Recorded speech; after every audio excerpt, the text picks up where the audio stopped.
The hate you gave little infants, PCK, everybody. Meaning, what you feed us as seeds grows and blows up in your face. That's thug life. I didn't read much today. When I was forced to in middle school, I read a lot of YA books. The classics. Hunger Games, Divergent, Maze Runner, Percy Jackson. In 8th grade, I switched out my copy of An Abundance of Catherine for The Hate You Give with my friend, as we both wanted to read each one. Yes, we are black teens that have read every John Green book. At me. Anyway, yes, I related to The Hate You Give. Yes, it made me cry. Yes, it is the best contemporary YA book ever written. I'm sorry, Mr. Green. A few months afterward, the movie came out. When I watched it again to show my family. It's my favorite in the Amandla Stenberg and her white boyfriend defeat society franchise. It stuck with me, just as, if not more, than the book did. I revisited the movie recently and I haven't seen any essays about it yet, so I felt that it was worth writing about. There are a lot of intricacies in the book and also the movie. I'll go over it as much as I can.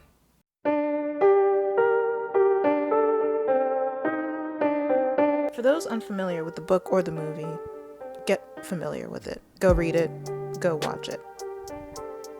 Great! Now that you're familiar with either or both, I'll give you a brief reminder. The story follows Star Carter, a black teen who lives in the majority black neighborhood of Garden Heights, but also attends a white school called Williamson Prep. After attending a party, she reconnects with her former best friend Khalil, who, when leaving the party with her, gets shot by a police officer, leaving Star as witness. The story follows her struggling to balance home life, school life, her own identity, and her role in Khalil's story to justice. The book and the movie try to cover many subjects in race relations and other issues in the black community. Though the inciting incident might cover police brutality, the climax of the story actually involves gang violence, so it's a lot to chew. First, let's cover the discussion of police brutality. A major difference between the book and the movie was the role of Khalil's hairbrush. You see, in the movie, Khalil picks up his hairbrush when checking in on Star, an action that doesn't make sense, but hey, it's in character, I guess. In the book, the car door was open, and the hairbrush was inside the car door's pocket, rather than him holding it. In both versions, the policeman assumed it was a gun and immediately took action, shooting him dead. At first, I was frustrated when they revealed the change in the trailer. I thought it provided an excuse, a better reason why it would be acceptable to shoot Khalil. But after watching the movie, I understood it a lot better. Star's Uncle Carlos is also a cop in the book and movie, and knew the police officer who shot Khalil, who I'll be calling 115 from here onwards. In the movie, there is discussion between her and Uncle Carlos on the procedures of pulling someone over. And he reveals that he likely would have acted the same way as 115 did, but would have been more sympathetic if it were a white driver. This is definitely a more anti-cop or even anti-black cop approach to Uncle Carlos's character, but it does illustrate the change well. In the end, it doesn't matter whether Khalil had the brush in hand or in the car's side pockets. It's not procedure. It's not even moral. You ask for the hands to go up, and you don't shoot. To quote Uncle Carlos in the book, at the end of the day, you don't kill someone for opening a car door. If you do, you shouldn't be a cop. It's purely an act of racial profiling. It goes even further when the reports spread of the shooting. The media starts to portray Khalil as a criminal, a drug dealer with no redeeming qualities, and portrays 115 as a good white cop who was just trying to do their job and means well. 115 killed an unarmed black man when they had no reason to aside from the fact that he was black. There is no sympathy to be had for the officer in this case, which is what makes it so jarring when there are no repercussions for 115 at the end. Another form of hate shown happens within the black community, with gang violence, particularly revolving around the King Lords. Khalil sold drugs under King, the leader of the gang. This sparks tension between Star's family and King, not only because of this fact, but also because of Maverick, Star's dad, who was formerly a King Lord before he did time. In the climactic ending of the story, King gains revenge after Star snitched on live TV that Khalil was working under him. King sets Maverick's convenience store on fire, even trapping Star and her brother Seven. In the book, there's even more hate shown through the character of Devante, a boy who's desperate to get out of the King Wars and seeks Maverick's help despite being threatened his life multiple times. Luckily, in a very happy ending, King does get arrested, and Devante does get out of the gang. Even so, altogether, there's a lot of hate.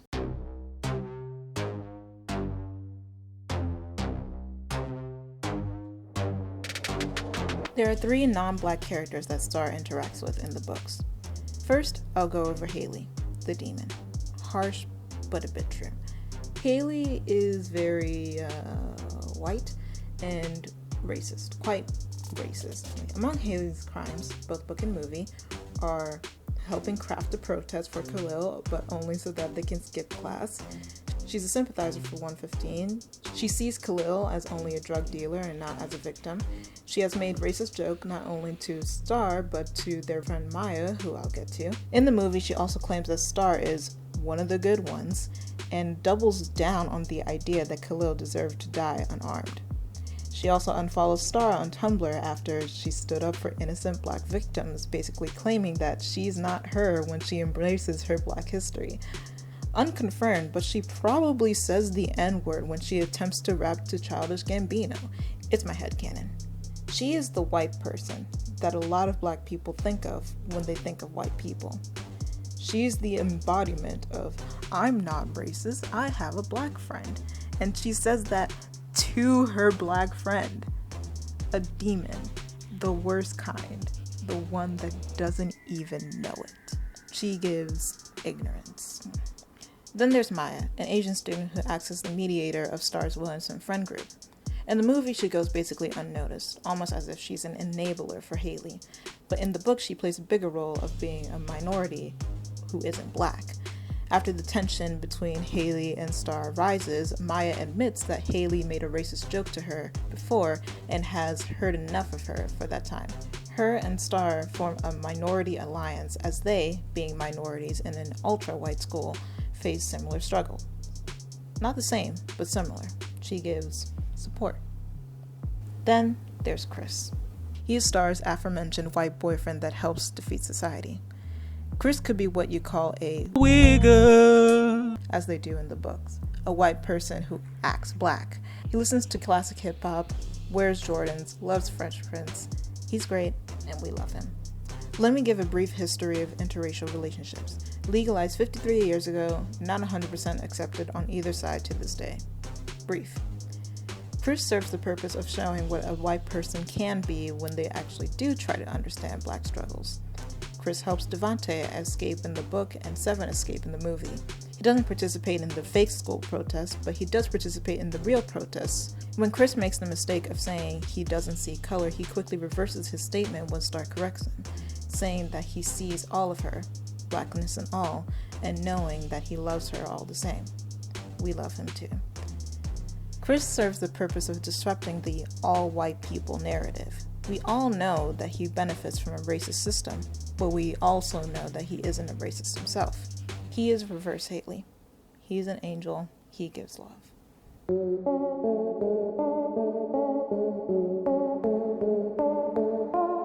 As I mentioned, at the end of the story, 115 goes off scot-free. He doesn't get arrested or charged. He doesn't get fired. He doesn't even get suspended pay. There were no consequences to his actions. This system does not help the real victims. Little infants was established to be a metaphor in the book and in the beginning of the movie.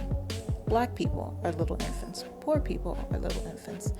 They're left to fight a system designed against them.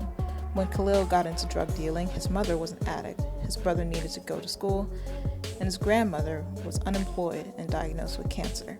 There was basically nowhere left to turn. He was a black teen with no job experience and doesn't have the face to make up for it. If Khalil got caught rather than shot, he'd be put into a prison to work basically as a slave for them. Or he'd never get a real job again because of his record during a very tough time in his life. He was left helpless, like a baby, a little infant. The movie took a turn I didn't expect it to. This is probably the biggest deviation from the book.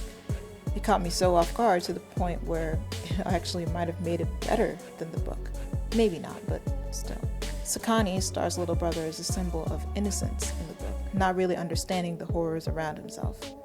In the movie, at the climax when the store is burning and King is pointing his gun at Maverick, the police pull over just as Maverick reaches for his gun to target King, only to find that it wasn't there. Sakani holds the gun pointed to King and threatens to shoot. He is only 6 or 7 years old. If we don't break the cycle of hate given, it will only continue to the next generation. That's systematically, that's in our community. You have to put a stop to it now before the kids get it. The people have had enough. You have to do it. You have to do it before it...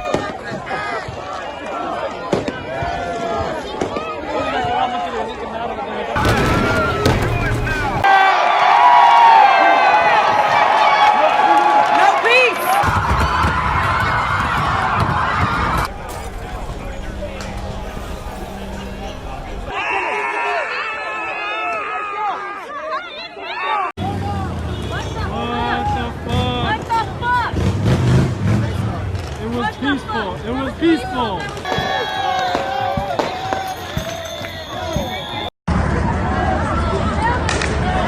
Oh, just shooting in the fucking crowd. Oh, shit.